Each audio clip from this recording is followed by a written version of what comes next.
궁예라는 인물이 폭군이었든 이상한 사람이었든 그가 왕이 되는 과정에서 보여준 리더십과 정치적, 사회적 태도 자체는 재조명될 필요가 있겠습니다. 굉장히 민주적이고요. 세련된 태도가 그의 일대기에서 분명히 나타나기 때문입니다.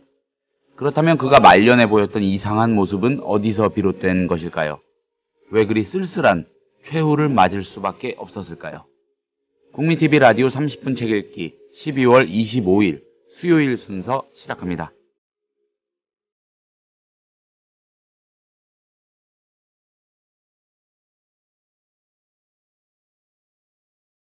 안녕하세요. 30분 책 읽기 김효진 PD입니다. 이희진의 역사 읽기를 어제 상편에 이어서 오늘 하편으로 진행하려고 합니다. 역사인에서 나온 경기대 이재범 교수의 슬픈 궁예라는 책을 다루고 있습니다. 어제 이야기가 궁예의 리더십을 조명하는 내용이었다면 오늘은 그가 쓰러져간 과정과 배경을 알아보는 시간입니다. 이희진 선생님을 잠시 뒤에 모십니다.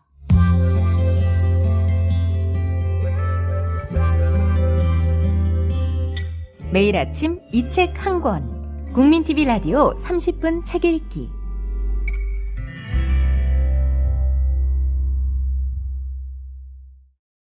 선생님 안녕하세요. 안녕하십니까? 예, 이번에도 이틀 연속 인사를 드리게 됐습니다. 예. 예. 그래도 아침에 나올 땐 피곤하지만 네. 스튜디오에 나오니까 상쾌해지네요. 예, 어제 궁예 얘기 재밌게 들었다는 말씀을 제가 몇 분한테서 들었습니다. 아유, 감사합니다. 예, 일단 아주 쉽게 잘 풀어주셨고, 어떤 메시지를 생각해 봐야 되는지도 굉장히 분명했던 그런 설명이었습니다.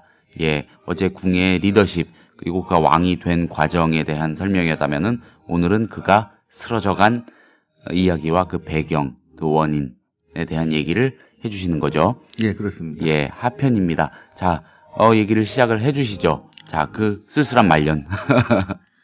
이 쓸쓸한 말년 이전에 예, 그 최전성기를 얘기를 해야 되겠죠. 네, 그러니까 그 궁예가 네. 나라를 세우고 한동안은 네, 뭐 후삼국 중에서 가장 광대한 지역에 강력한 세력을 구축했다는 평가를 받거든요. 네, 근데 이제 이렇게 되면서 어떻게 보면 굉장히 이것도 이율배반적일 거예요. 네. 너무 높이 올라갔기 때문에 떨어졌다고 볼 수도 있는 것이고 자기 나름대로 강력한 리더십을 발휘해서 올려놓으면서 어떻게 보면 이 사람이 가지고 있던 이상 네, 이게 다른 지도자들하고 비교해서 예, 나름대로 좀 컸다는 흔적이 보이거든요. 음, 그러니까 국호를 여러 번 바꿨다고 국호 또 여러 번 바꾸면서 또 연호도 바꾸는데 네, 이 의미를 하나하나 깨보면은 나름대로 이 대동방국이라는 굉장히 어떤 그 이상국가를 건설하겠다는 메시지를 강력하게 반영을 하고 있거든요.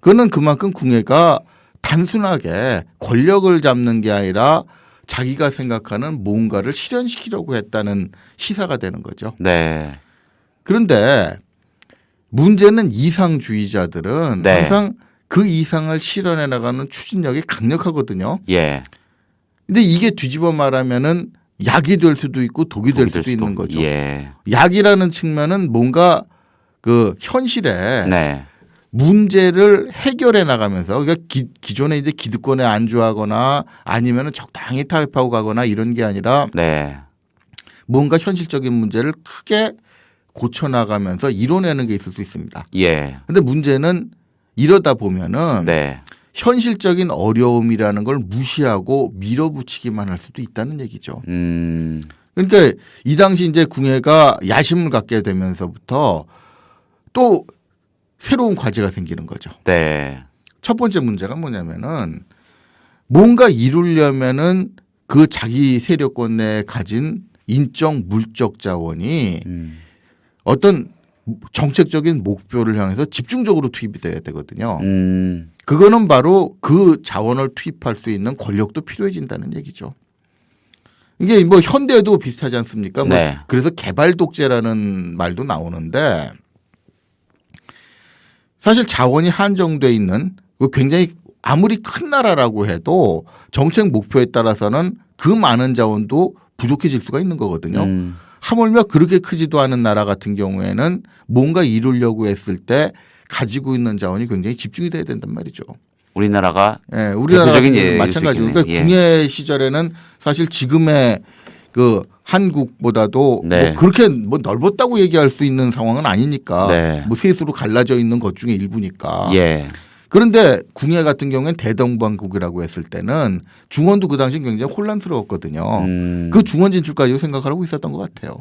그래서 이제 뭐 거란이라든가 발해라든가 이런 나라를 대하는 태도를 봐도 굉장히 당당하게 대합니다.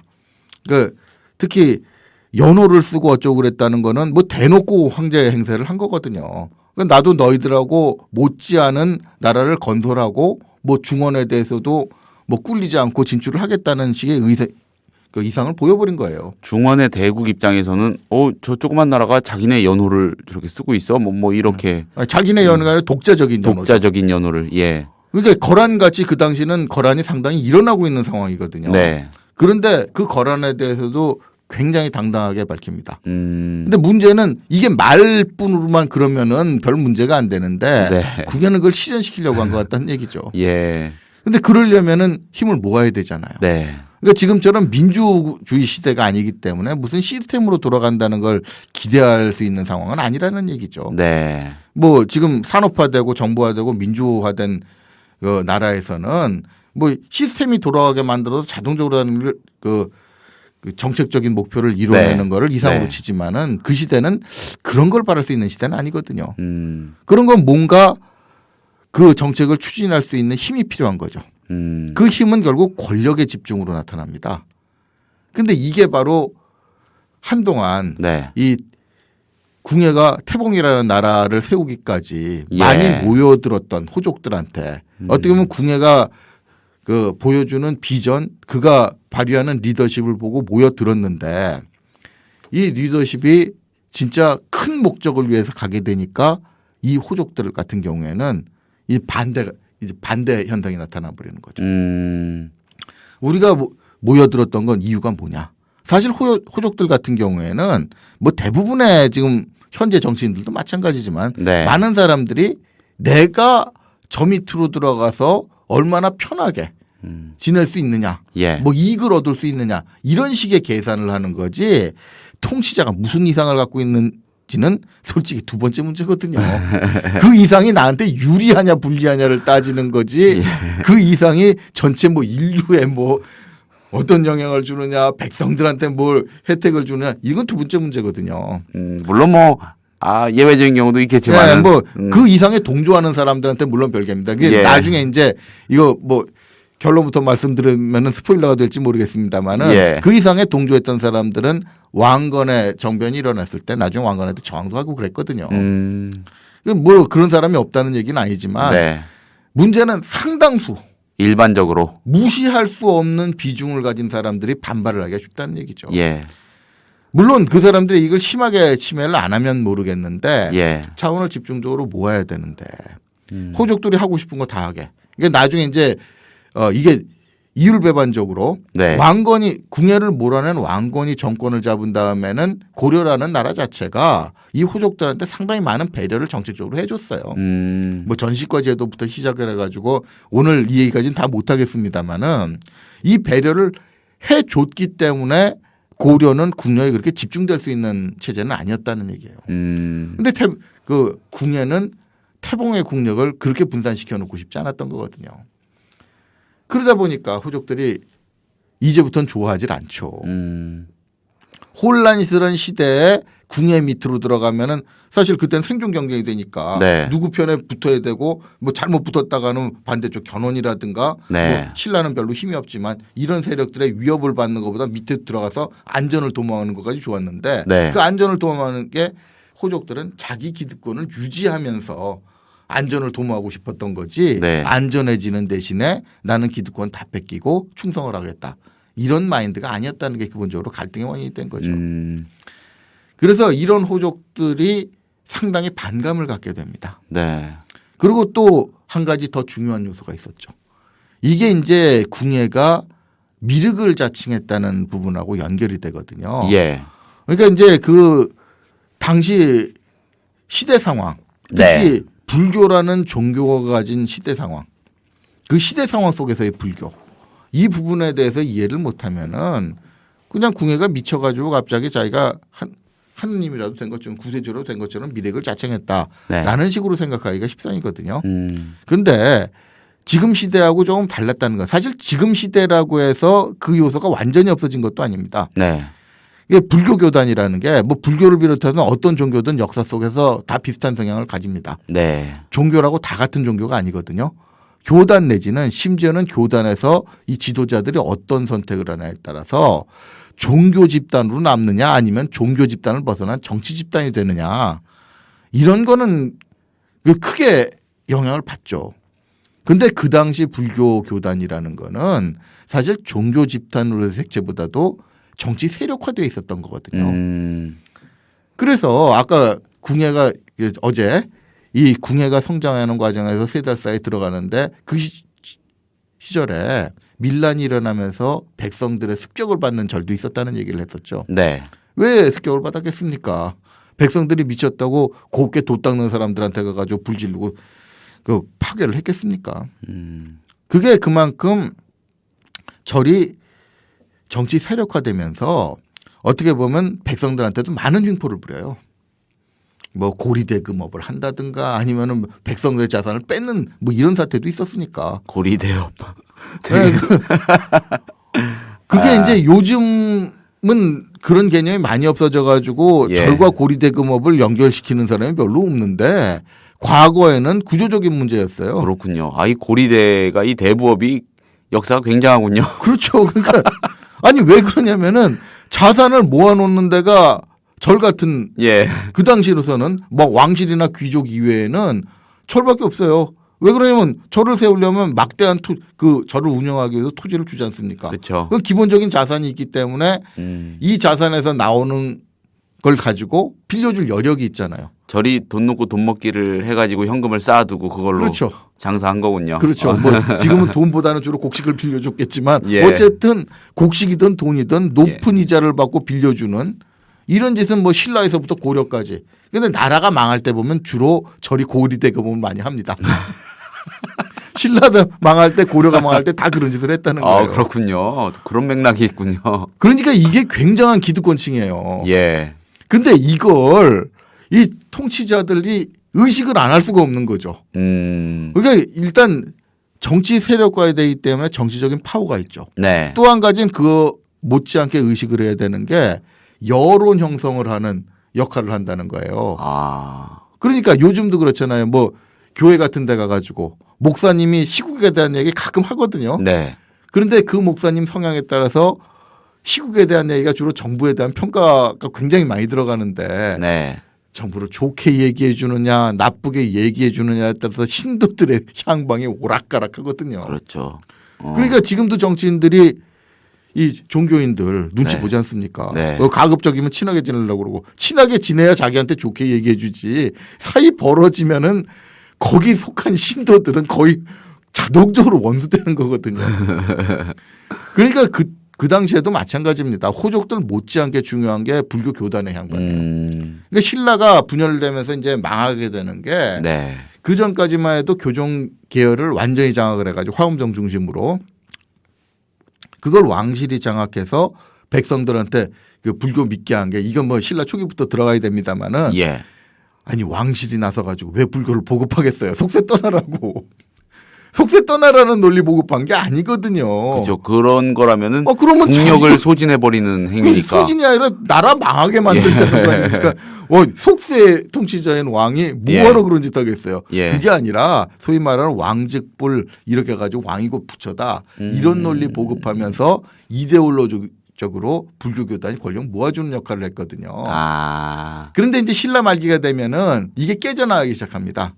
소위 선종이라는 게 들어오면서 네. 이 선종들은 이 교종에 비해서 좀 저렴한 불교거든요. 왜 저렴하냐 그러면 경전 위주로 들어가는 교종은 일단 네. 경전이 필요하죠. 예. 그런데 옛날엔 경전 만드는 것도 대사업이에요. 종이부터가 일단 귀중품이니까. 그렇죠. 그리고 뭐 요즘처럼 뭐 프린터에 딱 걸면 쏟아져 나오는 이런 것도 아니란 말이에요. 예. 일일이 손으로 써야 되고 정리를 하고 이러려면 노동력 필요하죠. 그럼 그런 걸 만들어내면 또 보관할 장소 필요하죠. 관리할 할 사람 필요하죠. 이래서 자산이 많이 모이게 되는 겁니다. 네. 그러니까 쉽게 말하면 그 자산을 대줘야 종단이 성립을 하죠. 그런 건 당연히 돈을 대주는 쪽에 코가 꿰일 수밖에 없잖아요. 그렇게 되니까 이 불교가 기득권자의 불교가 됐는데 이 선종이 들어오면서부터는 암자 하나 짓고 그렇죠. 경전 필요 없다. 네. 연불하고 참선하자 이러면 되니까 비용이 덜 드는 종단이 됩니다. 그러니까 왕실이나 기득권층의 의지를 잘 안 해요. 그리고 그 대신 사람은 많이 모을 수 있고 그래서 오히려 호족하고 많이 연결이 되거든요. 네. 뭐 새로 나오는 거니까 기득권층하고는 안 맞고 오히려 새로 자기들하고 결탁될 수 있는 종교 집단일 필요한 호족들하고 연결이 되는데 그러니까 이 불교 교전도 호족들의 향방과 굉장히 밀접한 관계가 있다는 얘기죠. 그러니까 호족들을 나중엔 왕건도 문제가 되는 게 바로 그 호족들을 포섭하기 위해서 불교 교단을 많이 이용을 한다는 겁니다. 네. 후삼국 통일할 때도 굉장히 많은 교단을 왕건편으로 끌어들이는 게 굉장히 큰 힘이 됐거든요. 그런데 이건 마찬가지로 불교 교단도 정치 세력화되어 있었기 때문에 이권에 민감하다는 얘기가 되죠. 궁예 쪽으로 들어온 많은 불교 집단도 있을 거 아닙니까? 네. 그런데 문제는 이들도 똑같이 자기들에 대해서 일정한 정치 경제적인 이득을 요구를 한다는 거죠. 그런데 이 궁예 입장에서는 바로 그런 게 딜레마가 되는 겁니다. 달라는 대로 다 주고 호족들이 해달라는 대로 지들 마음대로 자율적으로 그 뭐 세금도 걷고 관리도 하고 이렇게 놔두고 불교 교단도 그동안에 받았던 뭐 토지라든가 뭐 이런 거 유지를 하면서 뭐 심지어는 더 주쇼 이런 것도 계속 요구가 들어올 수밖에 없는데 예. 이런 걸 다 해주고서 국력을 모을 수가 없잖아요. 그러니까 호족들에는 정치적으로 자꾸 권한을 뺏는 방향으로 갈 수밖에 없거든요. 네. 그러니까 이거 권한을 너무 쉽게 주면 크게 권한을 줘버리면은 그건 전근대 시대에 문제가 되는 게 있거든요. 호족들 같은 경우에 자기 지역에서는 자기가 왕이나 다름없다 이런 식으로 돼버리면 소위 노급이나 시급 같은 걸 주면은 거의 그렇게 된다고 보는데 그런 식이 돼버리면 백성들을 마음대로 착취를 해야 되잖아요. 네. 또 일정한 기준 없이 착취를 하면은 꼭 욕심 부리는 사람들이 나오거든요. 그럼 거기서 불만을 가지면은 그 사람들이 1차적으로는 자기를 착취하는 호족들한테 불만을 갖겠지만 그 뒤에서 호족과 결탁이 돼가지고 통치를 하고 있는 왕들에 대해서 불만을 안 갖겠습니까? 그러니까 국력이 모이지도 않고 말썽 생기고 그 말썽을 통제하기도 어렵고 네. 이런 구조가 되는 거죠. 그러니까 궁예는 그런 구조를 개선하기 위해서 노력을 하는 적이 보이는 거죠. 그런데 그런 말을 듣게 만들려면은 네. 이제 설득으로 안 되거든요. 혼란스러운 시절에 같이 살자고 할 때는 포용의 리더십이라는 게 통합니다. 네. 어차피 너도 나도 이 위험한 시기에 같이 위기를 헤쳐나가야 되지 않느냐. 그래서 뭐 공평하게 뭐 성벌을 주고 뭐 비전도 제시하면서 끌고 날 땐 되는데 네. 오히려 어느 정도 국가가 형성이 되고 권력이 되고 안정이 돼버리면 네. 그다음엔 기득권을 나눠주는 문제가 걸려버리거든요. 이때는 뭐 거의 제로섬 게임이 돼버리죠. 이 기득권이 너한테 넘어가느냐 내 손아귀에 있느냐에 따라서는 권력의 향배라든가 여러 가지가 크게 갈려버리니까 그때는 말로 행동으로 설득할 수 있는 단계는 지나버리는 거죠. 특히 불교계 같은 경우에도 문제가 돼버리거든요. 어떤 설법 같은 걸 하는데 다 나름대로 주장이 있을 거 아닙니까? 그런데 그 주장이라는 게 단순히 종교에 대한 견해 뭐 부처에 대한 뭐 참선에 대한 이런 정도로 끝나는 게 아니라 네. 그걸 빌미로 해서 정치적인 분파가 돼버리죠. 그러니까 궁예는 그걸 용납할 수가 없는 거니까 이 제도적으로도 보면 상당히 중앙 집권적인 제도를 많이 추진하고 있었다는 흔적이 보인다는 거예요. 그러니까 호족들 반발하죠. 그리고 또 한 가지는 불교 교단을 누르기 위해서 왜 미륵을 자칭했느냐 라는 게 문제거든요. 그러니까 미륵을 자처하게 된 건 그런 겁니다. 요즘으로 말하면 네. 미륵이라는 게 일종의 메시아거든요. 네. 그러니까 그 소위 말하는 우리가 말하는 삼국시대 전반에 전륜성왕이 비슷한 개념이에요. 전륜성왕은 뭐 온몸에 금은동절 뭐 4가지 부활을 들고 하늘에서 내려와서 세상을 구원한다 뭐 이렇게 돼 있는데 사실 그건 뭐 거의 만화 같은 발상 아닙니까? 요즘 정신 시대 상황 정신으로 보자면. 근데 미륵도 마찬가지거든요.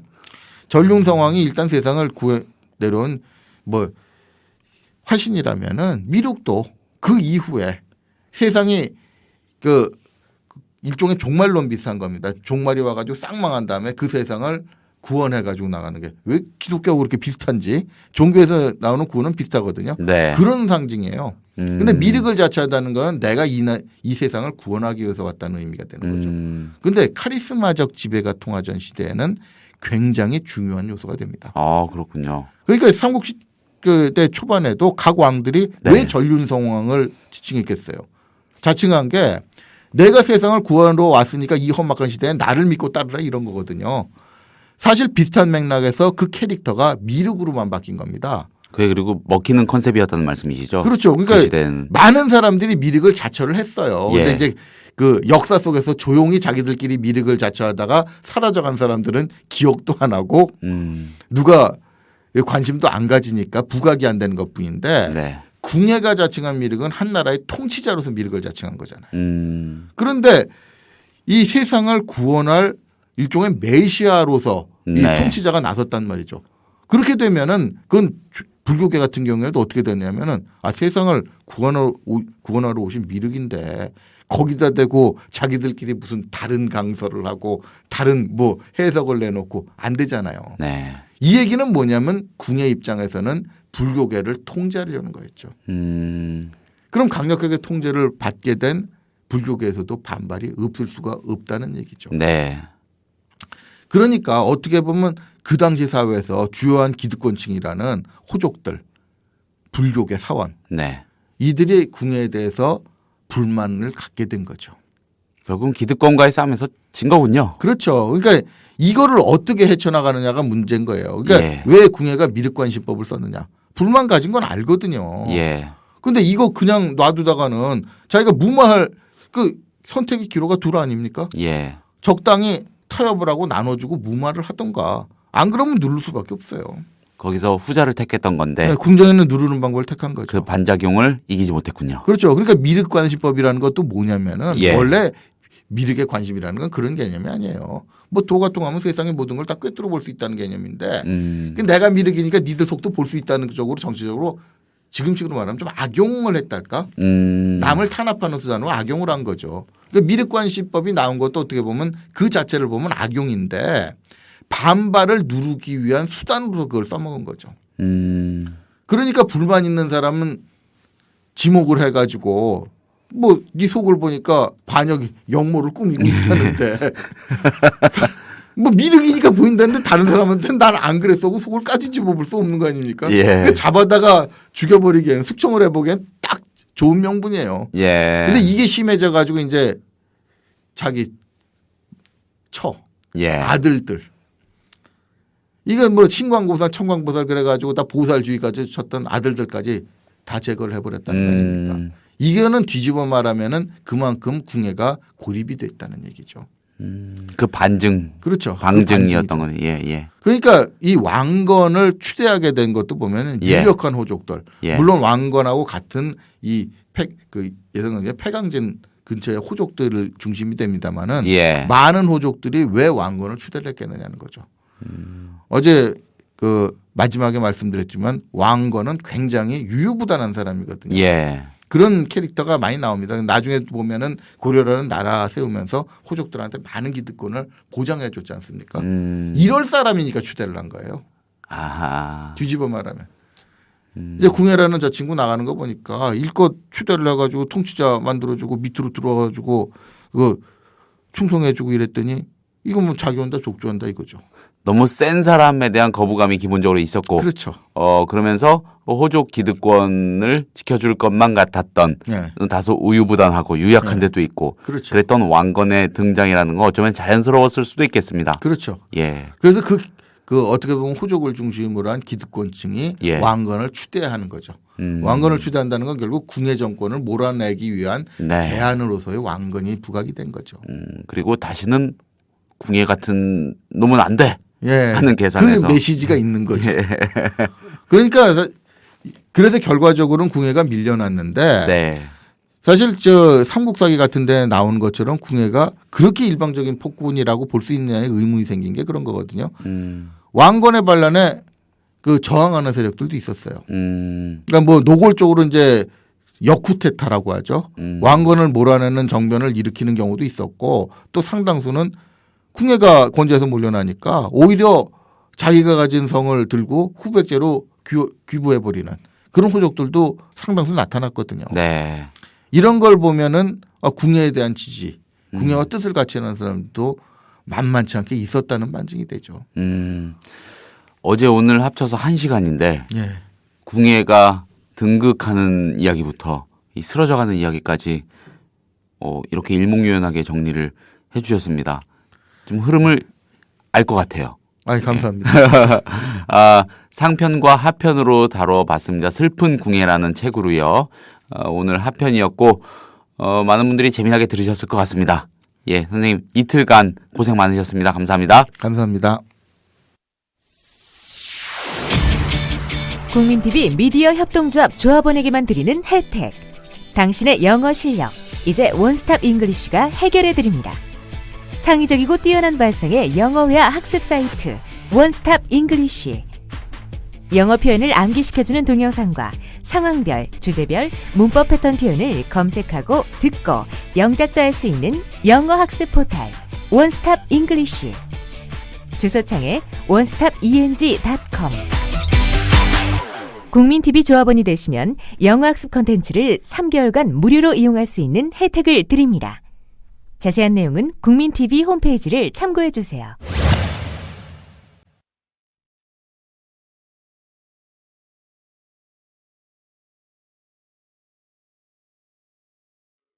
(12월 25일에) 30분 책 읽기가 소개한 책은 어제에 이어서 슬픈 궁예였습니다. 역사인에서 나왔고 경기대 이재범 교수가 썼습니다. 감사합니다. 저는 내일 다시 인사드리겠습니다.